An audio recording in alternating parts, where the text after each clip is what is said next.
toy izao ndray avana ny teny zaraina zay omenantsika anio. Arovy ny fahamasinanao olon'ny Kristy. Arovy ny tenanao, ny ainao, ny fanahinao mba tsy hanatsiny amin'ny fiavian'i Kristy.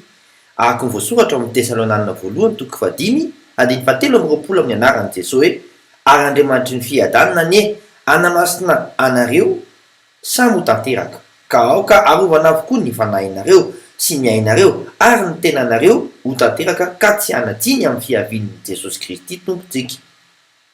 Sahy miasa amin'ny anarany satria izy ao anatinao ihany no anefa izany.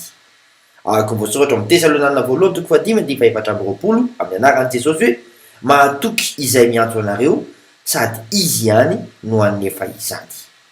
Mahereza mivavaka isika ray eo rakofy ny fanahinao ao mba ho masina eo anatrehanao. Amin'ny anaran'i Jesosy Kristy velona avy any Nazareta. Amen. Mandra-piaona tompoko.